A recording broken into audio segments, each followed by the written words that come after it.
আলহামদুলিল্লাহ, যাবতীয় প্রশংসা একমাত্র মহান আল্লাহ তাআলার জন্য, যে আল্লাহ সুবহানাহু ওয়া তাআলা আমাদেরকে এত বড় একটা সমাজ থেকে কিছু সংখ্যক মুসলিম দিনী ভাই ও দিনী বোন আসার বসার তৌফিক দান করেছেন। এই জন্য আমরা আল্লাহর কাছে শুকরিয়া আদায় করি, সকলে বলি আলহামদুলিল্লাহ। দরুদ ও শান্তির ধারা বর্ষিত হোক রাসূলের প্রতি, সকলে বলি সাল্লাল্লাহু আলাইহি ওয়াসাল্লাম। সম্মানিত উপস্থিতি, আজকে আমার আলোচনার বিষয় হচ্ছে যে আল্লাহ তাআলা কয়েকটি জিনিস গোপন রেখেছেন। তার মধ্যে আমি 8টি জিনিস, 8টি বস্তু, 8টি কথা বের করেছি কোরআন এবং হাদিস থেকে। আল্লাহ রাব্বুল আলামিন যদি তৌফিক দান করেন, উক্ত বিষয়গুলোকে কেন্দ্র করে কিছু কথা বলে বক্তব্য শেষ করব ইনশাআল্লাহ। সম্মানিত উপস্থিতি, আল্লাহ তাআলা কোরআনুল কারীমে সব কিছুই বিস্তারিত বলেছেন, তবে কিছু কিছু জিনিস এমন ভাবে গোপন রেখেছেন, যদি আল্লাহ তাআলা সেগুলো প্রকাশ করে দিতেন মানুষকে, তাহলে মানুষ আজকে পাগলের মতো হয়ে যেত। আল্লাহ তাআলা এমন কতগুলো জিনিস পৃথিবীতে দিয়েছেন, সেগুলো শুকরিয়া আদায় করে শেষ হয় না। তার মধ্যে এমন কতগুলো জিনিস গোপন রেখেছেন, যদিও সেইগুলো পরিষ্কার করে দিত, তাহলে মানুষ আজকে পঙ্গপাল যেমন উড়াউড়ি করে, যেমন মানুষ দৌড়াদৌড়ি ছোটাছুটি করে, এরকম করত, পাগলের মতো হয়ে যেত। কিন্তু আল্লাহ তাআলা সেগুলো প্রকাশ করে দেননি। তিনি শুধু মানুষকে কেন, তার যে পক্ষ থেকে নবী ও রাসূল প্রেরণ হয়েছে যুগে যুগে, তাদেরকেও আল্লাহ তাআলা প্রকাশ করে দেননি। সেই জিনিসগুলো কি কি, সেই জিনিসগুলো আমাদের অবশ্যই জানা দরকার। এই জিনিসগুলোর প্রতি আমাদের অবশ্যই ঈমান থাকা দরকার। এই জিনিসগুলোর প্রতি যদি আমরা ঈমান, বিশ্বাস যদি না রাখতে পারি, তাহলে আমাদের অন্তরে কোনো সময়ের জন্য ভয় জিনিসটা আসবে না। সম্মানিত উপস্থিতি, আল্লাহ তাআলা যেই জিনিসগুলো গোপন রেখেছেন, তার মধ্যে 1 নম্বর জিনিস হলো ওইটা, সেটা হচ্ছে আল্লাহর সন্তুষ্টি। আল্লাহর সন্তুষ্টিটা গোপন রেখেছেন। তো আল্লাহর সন্তুষ্টি এটা কেমন গোপন রেখেছেন, যে আল্লাহ তাআলা কোন জিনিসটার মাধ্যমে তিনি সন্তুষ্টি অর্জন করবেন, তিনি সন্তুষ্ট হবেন, এই জিনিসটা আল্লাহ তাআলা প্রকাশ করে দেননি।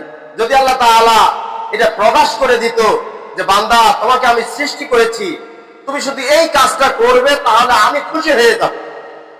সেটা বড় হোক চাই ছোট হোক, ছোট হোক আর বড় হোক, যেই কাজটাই আল্লাহ তাআলা মানুষ যেই কাজটা করলে আল্লাহ তাআলা খুশি হবেন, এই জিনিসটা শুধু বলে যদি দিত, কোরআন কারীমে উল্লেখ করে দিত যে তুমি এই কাজটা করো, নির্দিষ্ট করে এই কাজটা করলে আমি আল্লাহ খুশি হয়ে যাব, আমি তোমাকে জান্নাতে দিয়ে দিব। সম্মানিত উপস্থিতি, সকল মানুষ চিন্তা করতো ওই সময় যে আমাকে আল্লাহ তাআলা এই জিনিসটা, এই কাজটা করতে বলেছেন, এই আমলটা করতে বলেছেন, এই আমলটা যদি আমি করি, তাহলে আমাকে আল্লাহ তাআলা জান্নাত দিবেন। অতএব পৃথিবীতে যত সম্পদ আছে, যত টাকা পয়সা সোনা দানা আছে, সবগুলো বিক্রি করে দিয়েও আমি এই ভালো কাজটা করব, কারণ আমাকে জান্নাত লাগবে। সম্মানিত উপস্থিতি, কিন্তু আল্লাহ তাআলা সেটা প্রকাশ করে দেন নাই, সেটা একবারে গোপন রেখেছেন। আল্লাহ তাআলা এই জন্য গোপন রেখেছেন, কারণ এই সন্তুষ্টিটা আসবে কার মাধ্যমে, এই সন্তুষ্টিটা প্রকাশ করে দিয়েছেন, একটু অল্প একটু পরিষ্কার করে দিয়েছেন। যদি আনুগত্যশীল হওয়া যায়, তাহলে আনুগত্য অনুযায়ী যদি কাজটা করা যায়, যেই কাজটা করব আল্লাহ ও রাসূলকে আনুগত্য করে যদি আমি কাজটা করি, তাহলে আল্লাহকে খুশি করা যাবে, আন্তরিকতা সৃষ্টি করা যাবে, আল্লাহ তাআলা খুশি হয়ে যাবেন, আল্লাহ তাআলা বেজার হবেন না। হ্যাঁ, যদি এই কাজটা আমরা করতে পারি আল্লাহর সন্তুষ্টির জন্য। তো আল্লাহ তাআলা এই জিনিসটা গোপন রেখেছেন, যে আল্লাহর সন্তুষ্টি সেটা কোন আমলের মাধ্যমে হবে, সেটা আল্লাহ তাআলা বলেন নাই। সেটা ছোট হতে পারে, বড় হতে পারে। আল্লাহ তাআলা কোরআনুল কারীমে সূরা আলে ইমরানের 115 নম্বর আয়াতে বলছেন যে ওয়ামা ইয়াফআলু মিন খায়রিন ফালা ইয়াকফারহু, যে আল্লাহ তাআলা মানুষের ছোট কাজ বা বড় কাজ যাই করুক না কেন, ছোট কাজটাও যদি করা হয় তাহলে এটা অবমাননা করা হয় না, মানে এটাতে মূল্যায়ন করা হবে। ছোট হোক আর বড় হোক, ছোট হোক আর বড় হোক, এটাকে মূল্যায়ন করা হবে। কারণ আল্লাহ তাআলা এটা কোন ছোট্ট একটা আমলের কারণে জান্নাতে দিবেন, কোন ছোট্ট একটা কারণে, ছোট্ট একটা আমলের কারণে আল্লাহ তাআলা খুশি হয়ে যাবেন, এটা বলা যাবে না। কারণ আল্লাহ তাআলার উদ্দেশ্য হচ্ছে যে মানুষ যাতে ছোট বড় সব আমলগুলোই করে। যে কোনো যদি নির্দিষ্ট কোনো আমল দিত আল্লাহ তাআলা যে এই আমলটা করো তাহলে আমি তোমাকে জান্নাত দেব, আমি খুশি হয়ে যাব, তাহলে মানুষ ওইটার পিছনে ছুটে যেত, খালি ওইটার পিছনেই যাইতো। কিন্তু আল্লাহ তাআলা পরিষ্কার করে যে দেননি, এই জন্য পরিষ্কার করে দেন নাই যে আল্লাহর সন্তুষ্টিটা ছোট আমলের মাধ্যমে হতে পারে, বড় আমলের মাধ্যমে হতে পারে। অতএব ছোট বড় উভয় আমল আমাদেরকে করতে হবে। সম্মানিত উপস্থিতি, যেমনই ভাবে আমরা মসজিদে আসি, মসজিদে আসলে প্রথম কাতারে বসতে চাই না, এটা কিন্তু ছোট্ট একটা আমল। এটা কি ছোট্ট একটা আমল, ছোট্ট একটা কাজ, এই কাজটা করতে চাই না। মহিলা পুরুষ উভয়ে এরকম ভুল। কারণ অনেক বয়স্ক মহিলারা আছেন, তারা করে কি পিছনে কাতারে বলে বসে, পিছনে কাতারে বসে থাকে, কিন্তু সামনের কাতারে বসতে চায় না। আবার অনেক পুরুষ রয়েছেন, এরা পিছনে কাতারে শুধু বসতে চায়, সামনের কাতারটাকে পছন্দ করে না। কারণ সামনের কাতারটা এই জন্য পছন্দ করে না যে পিছনে কাতারে বসলে পিছনে কাতার থেকে তাড়াতাড়ি বাড়িতে যাওয়া যাবে। তাদের আশা আকাঙ্ক্ষা, তাদের মন ওইটাই শুধু বলে যে আসছি, হুজুর কতক্ষণ ছেড়ে দেয়, হুজুর কতক্ষণ নামাজটা শেষ করে দিবে। যদি শেষ করে দেয় সাথে সাথে সুন্নাত নামাজেরও খেয়াল নেই। যদি কোনোদিন জিলাপি টুলাপি দেওয়া হয় তাহলে একটু থামে থাকে, আর যদি জিলাপি আর মিষ্টি নাই তাহলে আস্তে করে খালি ফরজ নামাজ শেষ, আল্লাহু আকবার, আস্তাগফিরুল্লাহ আস্তাগফিরুল্লাহ, এটা ইমাম সাহেব বলার পরে এই যে মুসল্লিদের দিকে তাকায় বা ঘুরে বসে, বসার পরে দেখা যায় যে পিছনে কাতারে লোক নেই, চলে গেছে। তো এই যে এগুলো কি, এই যে ছোট্ট আমল, ছোট ছোট আমলগুলো আমরা করতে চাই না। এই যে ফরজ নামাজের পরে 2 রাকাত সুন্নাত, 2 রাকাত নফল, এগুলো করতে হবে। তাহলে এগুলো কে কোথায় করবেন? বাড়িতে। ঠিক আছে, বাড়িতে যদি করেন তাহলে আপনারা চলে যান, কোনো কথা নেই, আপনারা চলে যেতে পারেন। আর যদি বাড়িতেও যায় নামাজ না পড়েন তাহলে এইগুলো জবাব দিয়ে কে দিবে? আমি দিব? আমি মসজিদের এখানকার ইমাম বা খতিব যাইতে যাই ধরেন, তাহলে কি আমি হিসাব দিব যে আমার মুসল্লি চলে গেছে, আমি হিসাব দিব আমার কাছে দেন? আমি তো বলতে পারবো না। সেদিন আমার জীবনটা নিয়ে আমি তারা হেসরা করবো, আমি ইয়ারক্সি করে বেড়াবো, আর আপনার কোন সময় চিন্তা করবো বলেন? ওই জন্য বলছি যে আল্লাহর সন্তুষ্টিটা আল্লাহ তাআলা গোপন রেখেছেন, যে আমি আল্লাহ সন্তুষ্ট হব কোন কাজটার মাধ্যমে, কোন জিনিসটার মাধ্যমে আমি আল্লাহ সন্তুষ্ট হব, এটা আমি পরিষ্কার করে দেইনি দুনিয়ার মানুষকে। এমন কিন্তু আমার নবীদেরকেও আমি প্রকাশ করে দেইনি। সম্মানিত উপস্থিতি, তো আমরা ছোট ছোট আমলগুলো বাদ দেব না। কারণ আল্লাহ তাআলা কোনটা আমলের মাধ্যমে আল্লাহ তাআলা খুশি হবেন, আল্লাহ তাআলা রাজি খুশি হয়ে যাবেন, আল্লাহ তাআলা পছন্দ করবেন, এটা বলা যাবে না। সম্মানিত উপস্থিতি, শুধু প্রথম কাতারে নয়, আমরা চেষ্টা করব প্রতিদিনে প্রথম কাতারে দাঁড়ানো। কারণ যারা প্রথম কাতারে দাঁড়ায়, যারা প্রথম কাতারে বসে, এই মানুষগুলোর জন্য আল্লাহর পক্ষ থেকে ফেরেশতারা দোয়া করতে থাকে। সুবহানাল্লাহ। সম্মানিত উপস্থিতি, তাহলে প্রথম কাতারের জন্য যারা প্রথম কাতারে বসে বা দাঁড়িয়ে সালাত আদায় করে বা আসার চেষ্টা করে, আমি প্রথম কাতারে ধরবো, তাদের জন্য আল্লাহর পক্ষ থেকে ফেরেশতারা দোয়া করতে থাকেন যে হে আল্লাহ, আমি দেখছি হিসাব কিতাব করে যে তোমার ওই বান্দা, ওই বান্দি, তারা প্রথম কাতারে দাঁড়িয়ে সালাত আদায় করেছে, প্রথম কাতারটা তারা পছন্দ করে নিয়েছে। কারণ আল্লাহ তাআলা বলেন যে আমিও সেই কাতারটাই পছন্দ করি, প্রথম কাতারটা। সম্মানিত উপস্থিতি, দেখবেন যে জিহাদের ময়দানে যারা সামনে হাত উত্তোলন করেছে তাদের শুধু ছবিগুলো হয়। যারা মিছিলে, দেখবেন যে বাংলাদেশে তো গন্ডগোল অনেক দেখা যাচ্ছে, কিন্তু যারা মিছিল করতেছে, মিছিলের সামনের কাতারে যারা দাঁড়িয়ে স্লোগান দিচ্ছে, যারা ব্যানার টাঙ্গে নিয়ে হাঁটাহাঁটি করছে, তাদের শুধু ছবিগুলা নিয়ে ফেসবুকে আপলোড দেওয়া হয়, তাদের ছবিগুলো ইউটিউবে চ্যানেলে ছাড়া হয়, অনলাইনে ছাড়া হয়, যেখানে সেখানে ছাড়ানো হয়। তাদের যে চেহারাগুলো, তাদের ছবিগুলো, তাদের গুলোই শুধু কমেন্ট করা হয়।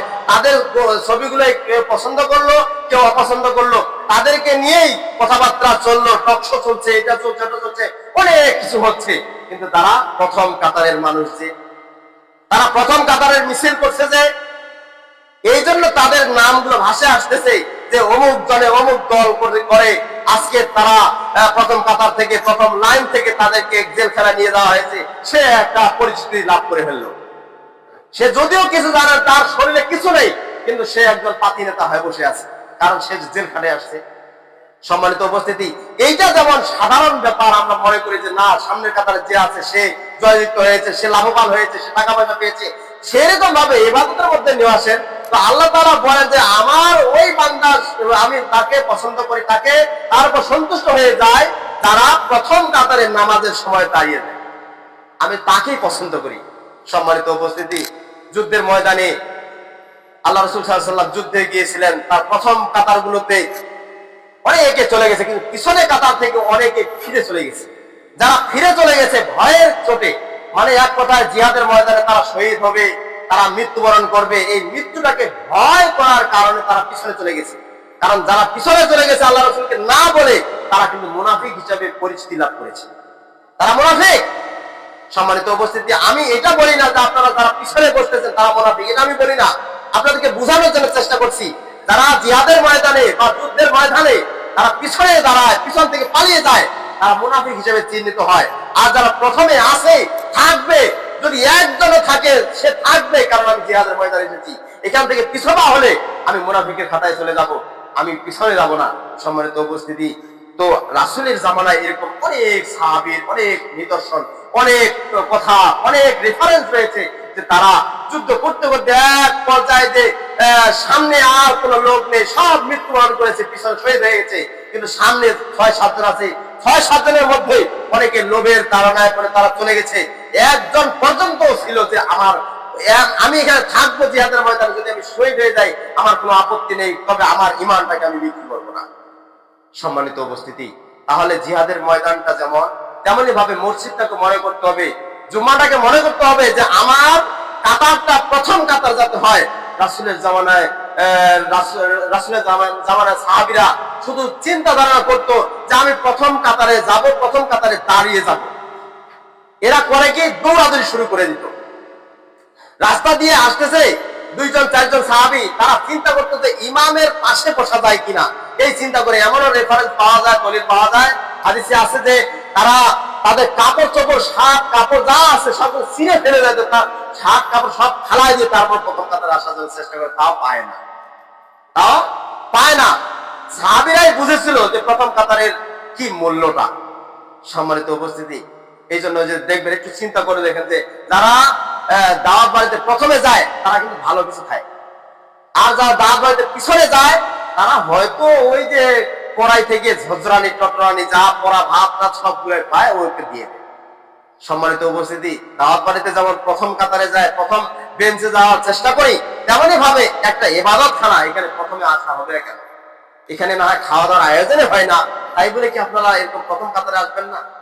সম্মানিত উপস্থিতি, আজকে আমরা বুঝি না, কারণ এই জিনিসটা যদি প্রকাশ করে দিত, আল্লাহ রাসূল বলছেন যে যদি এই প্রথম কাতারের সওয়াবটা শুধু মানুষকে দেখানো হতো, তারা যদি জানতো, তাহলে হামাগুড়ি দিয়ে হলেও প্রথম কাতারে আসে তারা দাঁড়িয়ে যেত।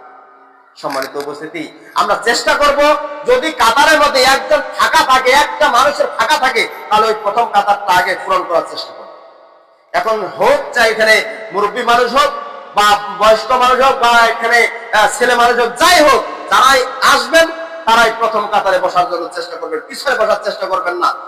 পিছনে বসে মুনাফিকের মতো ভাব নিয়ে বসে থাকবেন না, কারণ আমি বলি না আপনারা মুনাফিক পিছনে দাঁড়িয়েছেন, তা বলি না, তবে মুনাফিকরা যেমন করেছে তেমনই যাতে না হয়। আপনাদের কাজগুলো সামনের দিকে অগ্রসর হবেন, সামনের দিকে বসার চেষ্টা করবেন। প্রথম কাতারে বসার জন্য একটা লাভ রয়েছে। কি লাভ? কারণ যারা প্রথম কাতারে দাঁড়ায়, যারা প্রথম কাতারে উপস্থিত থাকে, তাদের একটু ভুল হওয়ার সম্ভাবনা বেশি না, কম। ভুলের সম্ভাবনা কম, কারণ এরা ইমামের সাথে বসে বা ইমামের কাছে কিছু পাওয়ার জন্য চেষ্টা করে। ইমাম এখানে যদি একটা সূরা কেরাত পাঠ করে তাহলে পরিষ্কার ভাবে শুনতে পায়, আর ইমামের পাশে যে দাঁড়ায় তার মন মানসিকতা অন্যদিকে যায় না, সবসময় আওয়াজটা তার কানে পৌঁছে যে এখন সূরা ফাতিহা পাঠ করলো, এখন সূরা নাস পাঠ করলো, এখন ওই আয়াতটা পাঠ করলো, এটাতে অনেক কিছু সে শিখতে পারলো, বুঝতে পারলো, তার মনটা নরম হয়ে গেল। আর মনটা একবার ফ্রেশ হয়ে তার মনে কেউ কোনো শয়তান ওয়াসওয়াসা দিতে পারলো না, তাই তার নামাজটা আল্লাহর কাছে কবুলযোগ্য হয়ে যায়।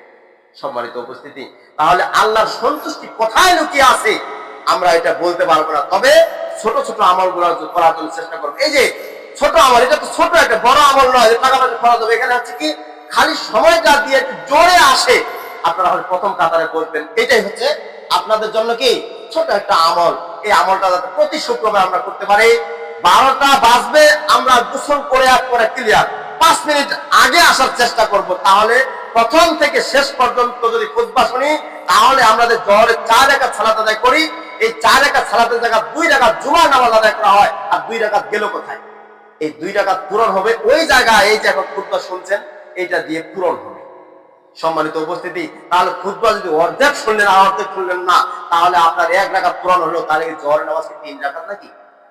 জোহরের নামাজ কি 3 রাকাত হলো না? 4 রাকাত নামাজ আমাদেরকে আদায় করতে হবে। তবে যদি 4 রাকাত আদায় হলো কোন সময়? যখন আমরা ফার্স্ট টু লাস্ট ইমাম বা এক কথায় মুয়াজ্জিনের আযান শুরু থেকে একবার সালাম ফেরা পর্যন্ত শেষ, এই পর্যন্ত যদি আপনারা থাকতে পারেন, তাহলে আপনার 4 রাকাতে আদায় করা হবে। আর যদি কিছু সময় পাইলেন, খালি নামাজটা পাইলেন বা শেষ খুতবার একটা অংশ একটা পাইলেন, তাতে কোনো লাভ হবে না, বরঞ্চ একটা ঘাটতি পড়ে গেল। এই জায়গায় ফরজ সালাতে একটা ঘাটতি হয়ে গেল। সম্মানিত উপস্থিতি, শুধু এই প্রথম কাতারের জন্য নয়, আবার কতগুলো ছোট ছোট আমল রয়েছে। যেমন আমরা মসজিদে আসি, মসজিদে আসার সময় আমরা এই কাজটা করি না, যে মসজিদে আসার সময় বাড়িতে কিন্তু অনেক টাকা পয়সা আছে, যদি একটু কাপড় চোপড় বা শার্ট কাপড়গুলো যদি ঝাড়ানো হয়, তাহলে 10-20 টাকা বাইরে হবে। কিন্তু আমরা আসার সময় এইটা স্মরণ করি না যে প্রতি শুক্রবারে মসজিদে যাচ্ছি। এক সপ্তাহ পরে মানে 7 দিনে যদি 1 টাকা করে রাখা হয় দৈনিক, তাহলে কিন্তু 7 টাকা হয়। তো খালি কি 1 টাকা রাখবেন? আপনারা চিন্তা করবেন, চেষ্টা করবেন যে প্রতি শুক্রবার আমার নিয়ত থাকবে ছোট বড় উভয়ে 10 টাকা করে মসজিদে আসার, মানে মসজিদে আসবো, মসজিদে কিছু দেব, দিয়ে যাব, যাতে এখান থেকে কেউ বঞ্চিত না হয়। আপনারা চেষ্টা করবেন যে ছোট একটা আমল, এই দান, এই ছোট্ট একটু দানের কারণে হয়তো আমরা জান্নাত পেতে পারি, আল্লাহ তাআলা খুশি হতে পারেন, আল্লাহ তাআলা খুশি হয়ে যাবেন যদি আমরা একটু 10 টাকা 5 টাকা যা পারি, বেশি পারলে আরো ভালো। আমরা অনেকে যদি নিয়ত করি এটা যে আমার প্রতি শুক্রবারে একটা 10 টাকা দিতে হবে, পকেটে আমার থাকা লাগবে, বৃহস্পতিবারের দিন আপনি পকেটে একবার ঘোরা রাখবেন যে আমার কালকে শুক্রবার যাইতেই হবে, 10 টাকা আমার দিতে হবে। আপনারা বেশি যদি পারেন তাহলে আরো ভালো। তাহলে দেখবেন যে সমাজে প্রতিটা শুক্রবারে যদি 800, 900, 1000 টাকা উঠে, তাহলে 4 শুক্রবারে কমপক্ষে মুয়াজ্জিনের বেতনটা দিয়ে দেওয়া হয়ে যাবে। এমনকি পাশাপাশি যদি ছোটখাটো কাজ থাকে, যেমন এখানে দেখেন আমি যে কথা বলছি, এই যে মাইক্রোফোন একটা আছে, এখানে মাইক চলতেছে, ঘড়ি চলছে, উপরে সাউন্ড চলছে, এটারও একটা খরচের ব্যয় আছে। যদি আপনারা কিছু না দেন, এই ছোট ছোট কাজগুলো যদি আপনারা না করেন, তাহলে আমরা কিভাবে এই সমাজটাকে সামনের দিকে অগ্রসর করাবো? সম্মানিত উপস্থিতি, আপনারা চেষ্টা করবেন, চিন্তা করবেন যে মসজিদ সম্পর্কে একটু চিন্তা করার চেষ্টা করবেন যে এই মসজিদটা আমাদের একটা পরিবারের নেই। মানে পরিবারে যদি একটা ঘাটতি থাকে, ধরে নেন হঠাৎ করে একজন মানুষ সমাজের মধ্যে হোক আর পরিবারের মধ্যে হোক, যদি আপনারা মনের ভিতর এই মসজিদটাকে একটা পরিবারের অংশ মনে করেন, তাহলে দেখবেন যে এই মসজিদটা দিনে দিনে ডেভেলপ হবে, উন্নতির দিকে যাবে। তবে কিভাবে যাবে? ধরে নেন যে আপনার পরিবারের একজন ছোট বাচ্চা বা একজন ছোট বা বড় যেই হোক বয়স্ক মানুষ অসুস্থ হয়ে পড়ে গেল, আপনি কি মনে করবেন যে অসুস্থ হয়েছে, এর হায়াত নাই, পড়ে থাক, পড়ে থাক? কারণ হায়াতের মালিক আল্লাহ, আবার মৃত্যুর মালিকও আল্লাহ। যদি তাকে জীবিত রাখতে পারেন, আর যদি জীবিত না রাখেন তাহলে মৃত্যুবরণ করে নিয়ে যাবেন। যদি এই মনে করে থাকেন, তাহলে কি এটা সমাজ মেনে নিবে? কেউ মেনে নিবে না। তবে আল্লাহ তাআলা আমাদেরকে বলেছে চেষ্টা করো, কারণ কার মাধ্যমে আল্লাহ তাআলা কাকে কোন সময় সুস্থ করবেন এটা বলা যাবে না। তবে এরকম কাজ করব না যে যেখানে শিরকের আড্ডা, যেখানে আল্লাহকে বাদ দিয়ে অন্যকে ডাকানো হয়, অন্যের কাছে সেবা নেওয়া হয়, যে তুমি বাবা তুমি যদি ভালো না করো তাহলে কেউ আর ভালো করবে না, যদি এই কথাটা বলতে পাপ হয়ে যাবে। এটা যদি বলেন তাহলে শিরক হয়ে যাবে। শিরকের আড্ডা থেকে দূরে থাকার চেষ্টা করবো। যে একটা কাজ করো যে আমরা চেষ্টা করবো অমুক ডাক্তারের কাছে গেলে হয়তো আল্লাহ তাআলা তাকে ওর মাধ্যমে সুস্থতা দান করাইতে পারেন, এতটুকু আশা আকাঙ্ক্ষা নিয়ে আমাদের অবশ্যই যেতে হবে। সম্মানিত উপস্থিতি, তো একজন রোগী হাসপাতালে পড়ে থাকলে আমরা যেমন দৌড়াদৌড়ি করি, টাকা কোন জায়গায় আছে, যদি একজন ঘরের রোগী থাকে তখন টাকা কোন জায়গায় আছে সেটাও বের হয়ে যায়, সেটাও বাইর করার জন্য চেষ্টা করি। যতই গোপনে, এমনকি বান দিতে দিতে বানের ক্ষয় পাচ্ছেন না, ওই টাকাও আপনি বের করবেন যদি পরিবারের মধ্যে একটা ছোট বাচ্চার যদি একটু অসুস্থতা হয়, বা একটু হার্টের সমস্যা হয়, বা একটু জ্বর সর্দি হয়, তো আপনার টাকা কোথায় আছে টাকাটাও বের করছে। আর মসজিদে আসার সময় আমরা কৃপণতা ভাব নেই, এখানে আসলে আমাদের কৃপণতা শুরু হয়। মসজিদে আসলে নতুন কাপড় চোপড় ঘরে থেকে বাইর করছি, সুকেশের মধ্যে আছে কাপড়, বাইর করার পরে এনে চলে আসলাম, কিন্তু এটা মনে করলাম যে মসজিদ একটা আমার পরিবারের অংশ, মসজিদটা কিভাবে চালাইতে হবে এই চিন্তা করবেন। সম্পূর্ণ রাস্তাটা শুধু চিন্তা করতে করতে আসবেন যে মসজিদটা কিভাবে চলবে, এই মসজিদটাতে 10 টাকা দান করলে একটা কাজে লাগবে। এরকম 100টা মানুষ যদি এই মসজিদে থাকে তাহলে 100 জন যদি 10 টাকা করে দেয় তাহলে কিন্তু 1000 টাকা, তাহলে কিন্তু 1000 টাকা হবে। তো 1000 টাকায় আমরা চিন্তা করবো যে সবাই মিলে 100 জন লোক আসবো, বা মহিলারা যারা পর্দার মধ্যে আছে তারাও চেষ্টা করবেন যে 10 টাকা অন্তপক্ষে সংসার থেকে খুশি নিয়ে আসা, 10 টাকা যেইভাবে হোক নিয়ে আসবেন। তাহলে মহিলারা যদি 20-25 জন হয়, 50 জন হয়, তাদেরও এখানে 500 হয়, আর পুরুষেরা যদি 100 জন হয় তাহলে এখানে 1000 হয়। তাহলে দৈনিক এক কথায় শুক্রবারে, প্রতিটা শুক্রবারে আমাদের 1500 টাকা অন্তপক্ষে এখানে আদায় হয়। সম্মানিত উপস্থিতি, কিন্তু ছোট্ট একটা কাজ, আল্লাহ তাআলা এই ছোট্ট আমলের জন্য, এই ছোট্ট কাজটার জন্য খুশি হতে পারে। কিন্তু আল্লাহ তাআলা এই আল্লাহর সন্তুষ্টিটা পরিষ্কার করে দেন নাই, এই জন্য পরিষ্কার করে দেন নাই যে মানুষ ছোট ছোট আমল করবে না। যদি আমি বলি যে তুমি 5 বিঘা সম্পদ বিক্রি করে যদি দান করো তাহলে তোমাকে জান্নাত দেব, তখন ও চিন্তা করবে যে 5 বিঘা আমার চাক, আমি ওইটাই বিক্রি করে দেবো, তাও তবুও আমি জান্নাত চাই এটা। কিন্তু আবার এইটা যদি বড় লোকে, শুধু বড় লোকরাই পারবে, যাদের জমি জমা আছে তারা বিক্রি করে জান্নাতে গেল, কিন্তু গরিব মানুষরা কি করবে, তাদের তো জমি জমা নেই, তারা কি জান্নাতে আশা করে না? এই যে মনের ভিতরে একটা আকাঙ্ক্ষা থাকবে, আল্লাহ তাকে সম্পদ দিয়েছেন তাই বিক্রি করে সে আল্লাহর কাছে জান্নাত কিনে নিয়ে চলে গেল, তাহলে আল্লাহ তাআলাকে আমাকে কেন সৃষ্টি করলেন? এই যে আল্লাহ যাতে জবাবদিহি না হয়, আল্লাহ যাতে এটা মানুষের কাছে ঠেকে না যায়, এই জন্য আল্লাহ তাআলা বলছেন যে আমি সন্তুষ্টি হব কোন জিনিসের মাধ্যমে, কোন বস্তুটার মাধ্যমে আমি এটা প্রকাশ করে দেই নাই। তোমরা চেষ্টা করো ছোট এবং বড় সব আমলে ভালো কাজগুলো করার চেষ্টা করো, তাহলে যদি আমাকে আনুগত্য করো, আমার রাসূলকে আনুগত্য করো, তাহলে আমি রাজি খুশি হয়ে যাব। আমি রাজি খুশি হয়ে গেলে তাহলে তোমরা জান্নাত পেয়ে যাবে। সম্মানিত উপস্থিতি, তো আল্লাহর সন্তুষ্টি কোন কাজের মাধ্যমে হবে আল্লাহ তাআলা পরিষ্কার করে দেন নাই। এই কাজটা আমরা চিন্তা ভাবনা করব, যাতে মানুষ প্রতিটি আমলই করে, যাতে মানুষ ছোট বড় সব আমলগুলোই করে। আর যদি নির্দিষ্ট কোনো আমল দিত যে এই কাজটা করলে জান্নাতে যাওয়া যাবে, তাহলে মানুষ ওইটাই নিয়ে চিন্তা করত, আর বাকি ছোট আমলগুলো ছেড়ে দিত, ছোট আমলগুলো সব ছেড়ে দিত। তো আমরা চেষ্টা করব ছোট হোক আর বড় হোক, ভালো কাজ যেগুলো আছে, ছোট হতে পারে বড় হতে পারে, সবগুলো করার চেষ্টা করবো। আল্লাহ তাআলা আমাদের এই কাজগুলোর বিনিময়ে আল্লাহ তাআলা রাজি খুশি হয়ে যাবেন, আর রাজি খুশি আল্লাহ তাআলা যদি হয়ে যান তাহলে জান্নাত আমাদেরকে ঠেকায় দিবে। সম্মানিত উপস্থিতি, আমরা চেষ্টা করব আল্লাহর সন্তুষ্টি অর্জন করা, এটা আল্লাহ তাআলা গোপন রেখেছেন।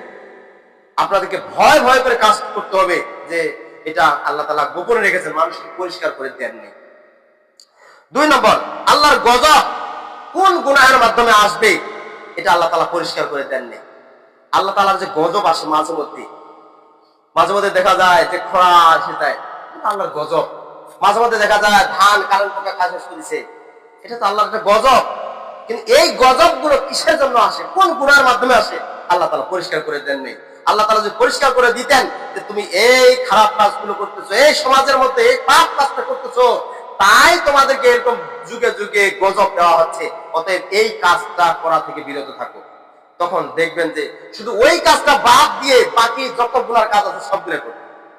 সম্মানিত উপস্থিতি, যদি এই কাজটা যদি বলতো যে মসজিদে দান করলে তোমাদের লাভ আছে, কিন্তু মসজিদে দান যদি করো তাহলে তোমাদের গজব আসবে না, তাহলে সবাই মসজিদে দান করবে, খালি যত পারে দান করবে। সম্মানিত উপস্থিতি, তো এই যে আল্লাহর গজব কোথা থেকে আসে, কোন কাজটার মাধ্যমে আসে, কোন গুনাহটার মাধ্যমে আসে, আল্লাহ তাআলা পরিষ্কার করে দেন নাই। অতএব আমাদেরকে এই জন্য পরিষ্কার করে দেন নাই যাতে আমরা ওই সব ধরনের গুনাহ থেকে বিরত থাকি, যাতে আমরা সব ধরনের গুনাহ থেকে বিরত থাকি, সেটা ছোট হতে পারে, বড় গুনাহ ছোট গুনাহ যেই হোক, সব গুনাহ থেকে আমরা যাতে বিরত থাকতে পারি।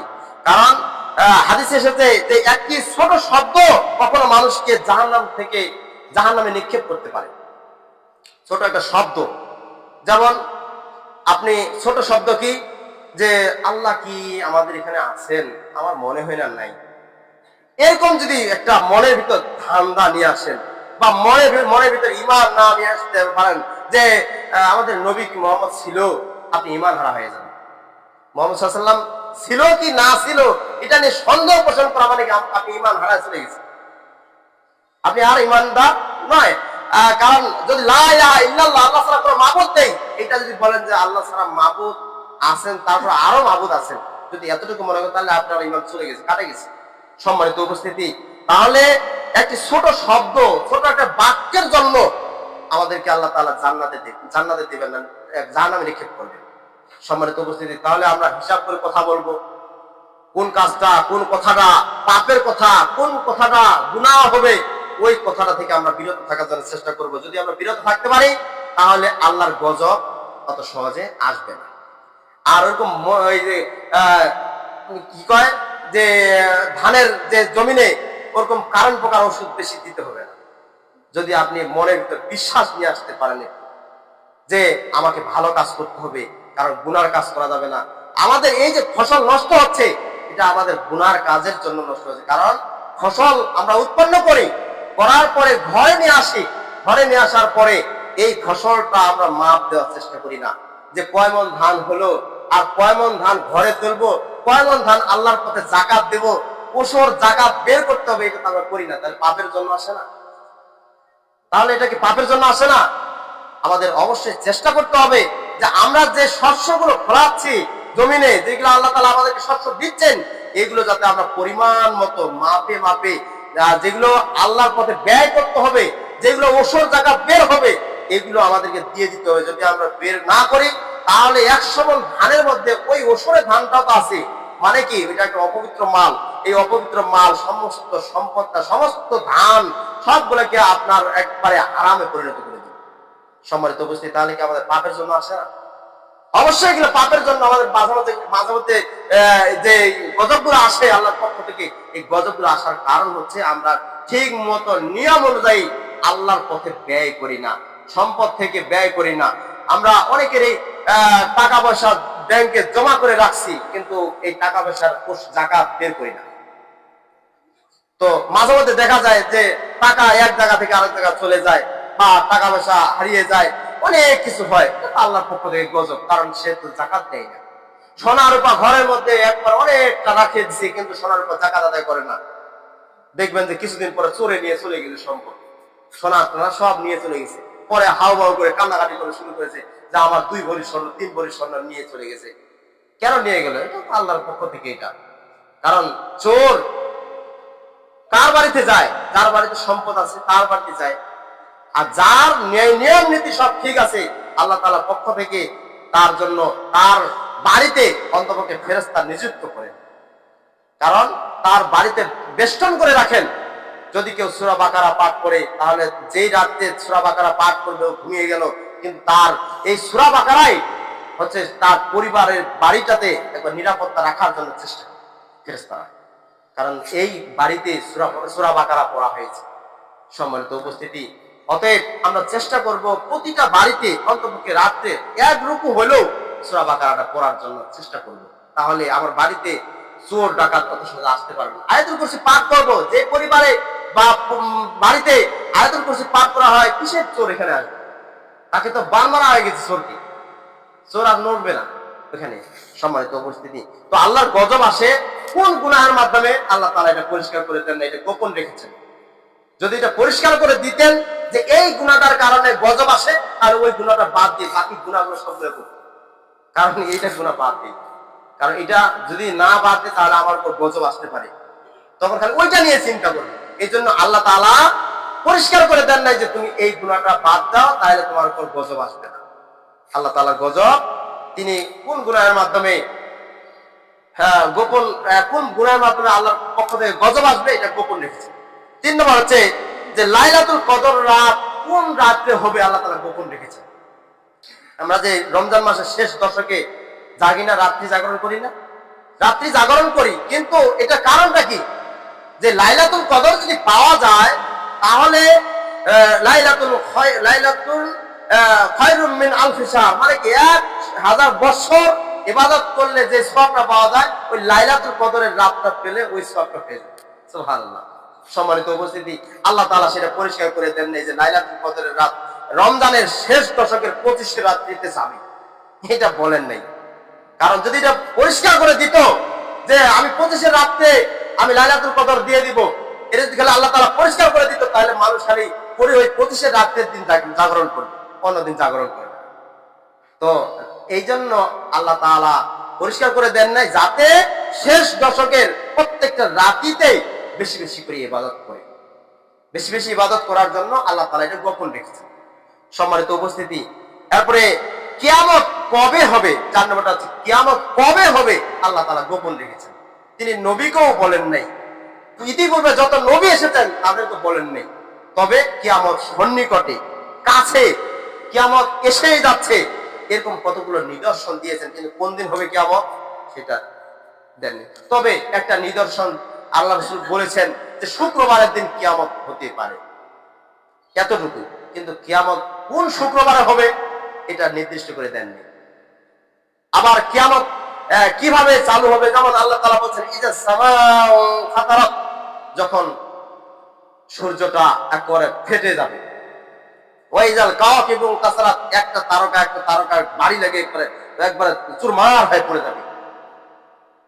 যখন আসমানটা ফেটে যাবে, আসমানটা যখন ফেটে যাবে তখন বুঝে নিতে হবে কিয়ামত শুরু।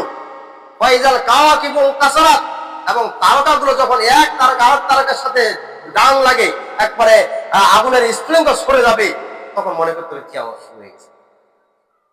ওয়াইজাল বিহার ফুজ্জিরাত, আর পাহাড় পর্বতগুলো সবগুলো চলন্ত হওয়া শুরু করবে, তখন বুঝে নিতে হবে কিয়ামত শুরু। ওয়াইজাল কুবুর বুসিরাত, আর কবরের নিচে যতগুলো মানুষ, মরা মানুষ আছে শুয়ে, সবগুলো কবরের উপর বসে থাকবে, তখন মনে করতে হবে যে কিয়ামত শুরু। সম্মানিত উপস্থিতি, এগুলো কতগুলো নিদর্শন দিয়েছেন, কিন্তু কোন দিন, কোন সময়, কোন বছর, কোন সালে কিয়ামত হবে আল্লাহ তাআলা এটা বলে দেন, এটা গোপন রেখেছেন। এই জন্য গোপন রেখেছেন যে কিয়ামতের কথা যদি আল্লাহ তাআলা বলে দিতেন, তাহলে সব সময় শুধু মানুষ ওই চিন্তাটা করতো যে অমুক দিন তো কিয়ামত হবে, ওই দিন শুধু ভালো কাজ করবো, বাকি দিন ভালো কাজ করব না। তো কিয়ামত সম্পর্কে আল্লাহ তাআলা বলেছেন যে, আল্লাহ তাআলা বলছেন যে কিয়ামত এমন দিন হবে, সেটা যে মানুষ প্রশ্ন করবে যে মানুষ, ওই প্রশ্নকারীও জানে না, আর যে উত্তর চায় সেও জানে, এমন একটা দিনে কিয়ামত শুরু হয়ে যাবে। আল্লাহ তাআলা কিয়ামতটা গোপন রেখেছেন। তারপরে আল্লাহর ওলি কারা হবে, 5 নম্বর, ও আল্লাহর ওলি কারা হবে।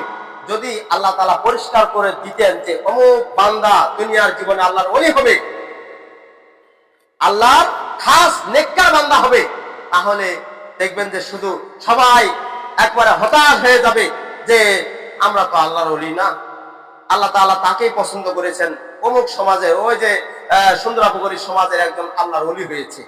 তা বাকিগুলা বলবে কি যে আমরা তার ওলি না, আমাদের ইবাদত করতে হবে না, ওই শুধু করুক। এই জন্য আল্লাহ তাআলা নির্দিষ্ট করে কাউকে ওলি করেন নাই। এই পৃথিবীতে আল্লাহর ওলি অনেক হয়েছে, তবে আল্লাহর ওলি, প্রকৃত আল্লাহর ওলি, হক্কানি আলেম, হক্কানি পীর, হক্কানি কে? এটা বাস বিচার করতে আল্লাহ তাআলা এমন ভাবে করছেন যে বাস বিচার করা যায় না। পৃথিবীতে এমন ওলি বের হয়েছে, তাহলে তবে কোন ওলিটা যে সঠিক, কাকে যে আল্লাহ তাআলা সম্মান দিয়েছেন, তবে এগুলোর নিদর্শন আছে।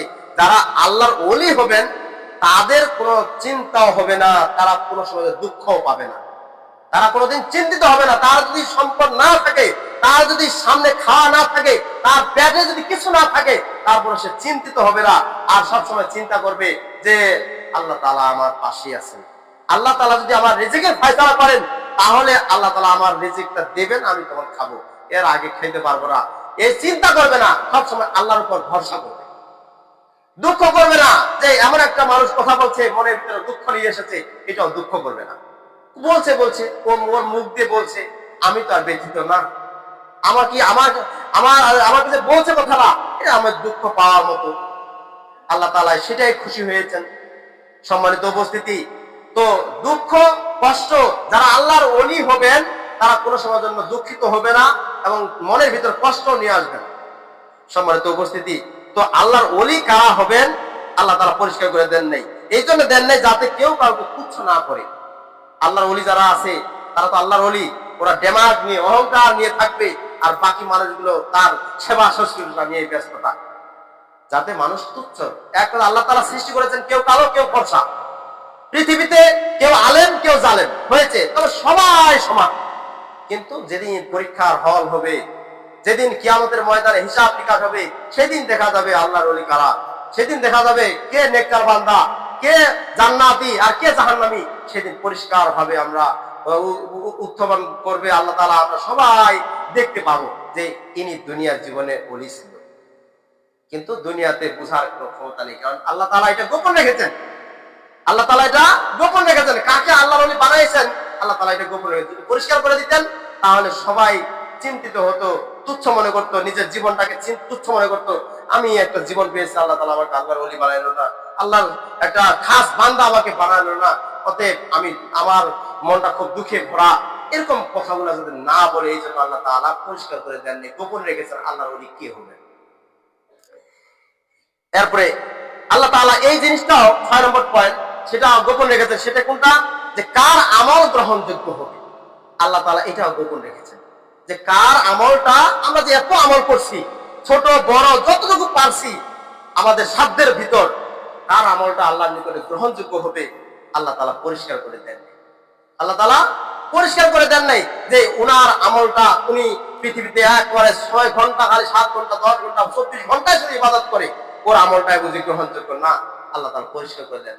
কেউ 1 রাকাত বা 2 রাকাত সালাত পড়ে যদি আল্লাহ তাআলা তার আমলটা পছন্দ করে নেন, ওই 2 রাকাত যদি পছন্দ করে নেন, খুশি হয়ে যান, তাহলে সে তো জান্নাতে চলে গেল। সম্মানিত উপস্থিতি, আর আমরা যদি তাহাজ্জুদ গুজারি হই, সারা রাত ইবাদত করি, তা আমাদের কোনো লাভ হবে না। সম্মানিত উপস্থিতি, তো কার আমল, কার কাজ, কার ইবাদত আল্লাহ তাআলা কবুল করবেন, এটা পরিষ্কার করে দেন। এটা আল্লাহ তাআলা গোপন রেখেছেন।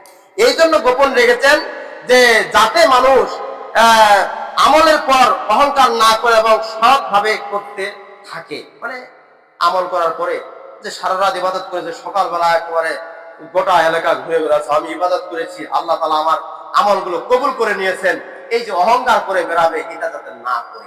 আর যারা ইবাদত করতে পারে নাই, তারা যাতে মনের ভিতরে দুঃখ না প্রকাশ করে যে আমরা করিনি, আজকে আমার আমলটা কবুল করেনি আল্লাহ তাআলা, যাতে সারাদিনে ভারাক্রান্ত অন্তর দুঃখ নিয়ে না বেড়াবেড়ি করে। এই জন্য আল্লাহ তাআলা পুরো পরিষ্কার করে দেন নাই যে কার আমলটা গ্রহণযোগ্য আল্লাহর নিকটে, ছোট হোক চাই বড় হোক। সম্মানিত উপস্থিতি, তো আল্লাহ তাআলা বলছেন সূরা লুকমানে যে কোন প্রাণী জানে না যে আমি আমার আমলটা গ্রহণযোগ্য হয়েছে। কোন প্রাণী জানে না। সূরা লুকমানের 34 নম্বরে আল্লাহ তাআলা বলছেন যে কোন প্রাণী জানে না যে আমি ওর আমলটা কবুল করে নিয়েছি। সম্মানিত উপস্থিতি, তবে কিছু ফাইন সালাহাত সালাহাত সাইরু আমালিহি ওয়াইন ফাসাদাত ফাসাদা সাইরু আমালি, যে এই যার আমলটা, যার নামাজটা কবুল করা হয়, তার সমস্ত আমলগুলো কবুল করা হয়। আর যার নামাজটাই কবুলযোগ্য হয় না, তার যত আমলেই হোক তার কবুলযোগ্য হবে না, যত কাজ হোক। সম্মানিত উপস্থিতি, এতটুকু ইঙ্গিত পাওয়া যায়, তবে পরিষ্কার করে না। সম্মানিত উপস্থিতি, এরপরে মৃত্যুর সময় 7 নম্বরটা হচ্ছে মৃত্যুর সময়টা কখন কার কোন জায়গায় মৃত্যু হবে এটা পরিষ্কার করে দেননি। যদি মানুষ মৃত্যুর সময়টা জানতো যে আমার ওই অগ্রহায়ণ মাসে ধানের সিজন মৃত্যু হবে, আর ওই মাসটা থাকবে অগ্রহায়ণ মাস, অগ্রহায়ণ মাসের 5 তারিখ বা 6 তারিখ আমার মৃত্যু হবে, যদি খালি মানুষ এটা জানতে পারতো, তাহলে ওই দিন কাজকর্ম বাদ দিয়ে একবারে বড় একটা তসবিহ হাতে নিয়ে, কোরআন শরীফ সামনে নিয়ে, জুব্বা আল খাল্লা টুপি যা আছে সবগুলো পরে একবার আল্লাহর ধ্যানে পড়ে থাকে। সম্মানিত উপস্থিতি, কিন্তু আল্লাহ তাআলা সেটা করেন নাই। যে মৃত্যুর কথাটা যদি ফাঁস করে দিত, দুনিয়াতে অনেক প্রশ্ন ফাঁস হয়ে যায়, কিন্তু আল্লাহ তাআলা এই প্রশ্নটা ফাঁস করে দেন। সম্মানিত উপস্থিতি, তো আমাদের চিন্তা করা উচিত যে এই যে মৃত্যুর সময়টা আমাদের নির্ধারিত করা নেই, তাহলে মনে মনে বিশ্বাস করতে হবে যে আমার মৃত্যুটা সামনে। কখন আমার নাকের ডগা মৃত্যু, এখন আমার মৃত্যু হতে পারে, এই মুহূর্তে কথা বলছি, হয়তো দরজার কাছে যাইতে পারি কিনা, তার আগে আমার মৃত্যু হতে পারে। এরকম মন মানসিকতা যদি নিয়ে থাকি, তাহলে আল্লাহর ভয়ে সব সময় ইবাদতে আমরা থেকে থাকি। সম্মানিত উপস্থিতি, কিন্তু আমাদের অন্তরগুলো তাও ভয় পাই না। মৃত্যুর সময় আমরা দেখেন হঠাৎ মৃত্যু দিচ্ছে কারো, আল্লাহ তাআলা হঠাৎ মৃত্যু দিচ্ছে মানুষের। কেন দিচ্ছে? কারণ হঠাৎ মৃত্যু দেখার একটা উপদেশ স্বরূপ। মানুষের মৃত্যু, হঠাৎ করে মৃত্যু হচ্ছে, গাড়িতে অ্যাক্সিডেন্ট হচ্ছে, আবার বড় বোম বাস্ট হয়ে মানুষ হত্যা হচ্ছে, ইন্তেকাল করতেছে। কারণটা কি? এটা হচ্ছে যারা দুনিয়াতে মুসলিম রয়েছে, যারা চক্ষুষ্মান দেখতে পাচ্ছে, তাদের জন্য একটা উপদেশ স্বরূপ যে আল্লাহ তাআলা এর মৃত্যুটা কিভাবে দেখছে। আল্লাহ, তুমি ওই মানুষটাকে যেভাবে মৃত্যু দিয়েছো, আমাকে যাতে ওই মৃত্যুটা দিও না, আমাকে সম্মানের সহিত মৃত্যু দিও, যাতে ওই দোয়াটা মুখের মধ্যে এসে যায়। তাই আল্লাহ তাআলা এই মৃত্যুর কথাটা মানুষকে পরিষ্কার করে দেন, এটা গোপন রেখেছে। 8 নম্বর হচ্ছে বিষয়টা, যেটা যে রিজিক কোথায় আছে, কিভাবে আছে, আল্লাহ তাআলা পরিষ্কার করে দেননি মানুষ। আল্লাহ তাআলা পরিষ্কার করে যদি দিত যে রিজিকটা তোমার তেবুরিয়া বাজারে আছে, আজকে তুমি তেবুরিয়া যাও, ওখানে খাইতে পারবে, তাহলে সবাই দেখবে তেবুরিয়া হয়ে গেছে, ওখানে যা খাওয়ার আয়োজন শুরু হয়ে গেছে, খাবে। কিন্তু আল্লাহ তাআলা পরিষ্কার করে যদি দিত, তাহলে সবাই চলে যেতেন, বা আমিও যাইতাম যে আমার রিজিকটা ওই জায়গায় আছে। কিন্তু আল্লাহ তাআলা পরিষ্কার করে দেন আমার রিজিকটা কোথায় আছে। আমার রিজিকটা সুন্দরপুরিতে আছে নাকি আমার রিজিকটা পঞ্চগড়ে আছে, আমি এটা বলতে পারবো না, কেউ বলতে পারবো না। এমনকি নবীগঞ্জ এসেছে, আল্লাহর ওলিগণ এসেছে, তারাও বলতে পারে না আমার রিজিক কোথায় আছে। সম্মানিত উপস্থিতি, তো অনেক ইতিহাস পাওয়া যায়।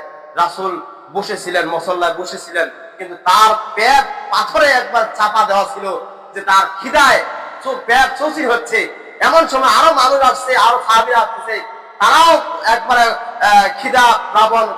খিদায় তারা জর্জরিত হয়ে আছে, কারো জ্বর এসে গেছে খিদার জন্য, কিন্তু সে সময় রিজিকের কোনো ব্যবস্থা নেই। হঠাৎ করে একজন আসে, কিছু একটা 1 গ্লাস দুধ বা যে কোনো জিনিস খাদ্য দিয়েছে বা একটা খেজুর দিয়েছে, আল্লাহ রাসূল সেটার উপর দোয়া করেছে। দোয়া করার পরে সমস্ত সাহাবী যারা একবারে খিদায় জর্জরিত হয়েছে, তাদেরকে খাওয়া পরিষ্কার করে যে তাদের মনের রিজিকটা, একটা যে পেটের রিজিক ছিল, পেটের যে একটা খিদা ছিল, সবগুলো নির্মূল হয়ে গেছে। সম্মানিত অবস্থা, তাদের ঈমান আর আমাদের ঈমান আকাশ জমিন। সম্মানিত অবস্থা, আমরা তো রিজিকের সন্ধানে খালি দৌড়াদৌড়ি করি। রিজিক আমরা ফজরের নামাজটা পড়ি না, তার আগেই চলে যাচ্ছি রিজিকের সন্ধানে। ফজরের নামাজটাও তাড়াতাড়ি না, কারণ আল্লাহর একটা কাজ, 2 রাকাত ফরজ সালাত পড়তে আমরা অনীহা পোষণ করি, কিন্তু রিজিক আমার দুপুরে 1000 টাকা লাগবে, এই জন্য আমরা দৌড়াদৌড়ি করি ফজরের আগে। কেন? রিজিকের জন্য এত দূরে ঢোকে না। আপনি ফজরের সালাত আদায় করেন, ফাইজা কুজিয়াতিস সালাত ফান্তাশির ফিল আরদ, যে আপনি সালাতটা আদায় করলেন, তারপর জমিনে ছুটে পড়েন, জমিনে যেখানে যাবেন সেখানে সুবহানাল্লাহ, আলহামদুলিল্লাহ, আল্লাহু আকবার। আপনার সময় নাই, আপনার রিজিকের ব্যবস্থা করতে হবে, জীবিকা অর্জন করতে হবে, আপনি দৌড়াদৌড়ি করবেন, চলে যাবেন, আপনি সালাম ফিরাবেন, ইমাম সাহেব আসসালামু আলাইকুম ওয়া রাহমাতুল্লাহ, আসসালামু আলাইকুম ওয়া রাহমাতুল্লাহ। আপনার জরুরি ব্যক্তি যদি কোনো রিজিকের সন্ধান আছে, আপনি চলে যাবেন। ওইদিকে দোয়া, তাসবিহ, তাহলিল, আপনার তো আঙ্গুল আর বাড়িতে ফালা রাখে যান না, আপনার আঙ্গুল তো বাড়িতে ফালা রাখেন না, আপনার আঙ্গুল তো সবসময় হাতে থাকে। আপনি যাচ্ছেন, কাজের সন্ধানে যাচ্ছেন, সুবহানাল্লাহ, আলহামদুলিল্লাহ, আল্লাহু আকবার, এগুলো পাঠ করেন, হিসাব করে 100 করে পাঠ করেন, আপনার রিজিকের ফয়সালা এমনি আসবে আল্লাহর কাছ থেকে। তো সম্মানিত উপস্থিতি, তো আল্লাহ তাআলা মানুষের কাছে 8টা পয়েন্ট, 8টা বস্তু গোপন রেখেছেন। সেগুলো আমি বললাম যে এই জিনিসগুলো আমরা ভয় করে চলবো, এই বস্তুগুলো, এই জিনিসগুলো আমরা মনের ভিতর বিশ্বাস নিয়ে আনবো। যে এই বিশ্বাস যদি আমাদের না থাকে, তাহলে তো আমরা ঈমানদার হতে পারবো না। প্রথমটা যেটা বললাম, যে আল্লাহর সন্তুষ্টি কোন আমলের মাধ্যমে হবে, এটা আল্লাহ তাআলা গোপন রেখেছেন। 2, আল্লাহর গজব কোন গুনাহের মাধ্যমে হবে, আল্লাহ তাআলা এটা গোপন রেখেছেন। লাইলাতুল কদর কোন রাতে আসবে, আল্লাহ তাআলা এটা গোপন রেখেছেন। কিয়ামত কখন হবে, কোথায় হবে, কিভাবে হবে, এটা আল্লাহ তাআলা গোপন রেখেছেন। আল্লাহর ওলি কোন ব্যক্তি হবে দুনিয়ার জীবনে, সেটা আল্লাহ তাআলা গোপন রেখেছেন। কার আমল, কার কাজ, কার ইবাদত আল্লাহর নিকটে কবুল হবে, এটা আল্লাহ তাআলা গোপন রেখেছেন। মৃত্যু কার কোন সময় হবে, এখানে হবে না বাড়িতে হবে, সবগুলো আল্লাহ তাআলা গোপন রেখেছেন। রিজিক আপনার আমার কোথায় হবে, সেটাও আল্লাহ তাআলা তার কাছে গোপন রেখেছেন। এই গোপন বস্তুগুলো, আমার গোপন বস্তুগুলোর প্রতি আমাদের ঈমান পরিপূর্ণভাবে আসার তৌফিক দান করুন। সকলে বলি আল্লাহুম্মা আমিন। এই বলে আলোচনা শেষ করেছি। ওয়া আখিরু দাওয়ানা আলহামদুলিল্লাহি রাব্বিল আলামিন।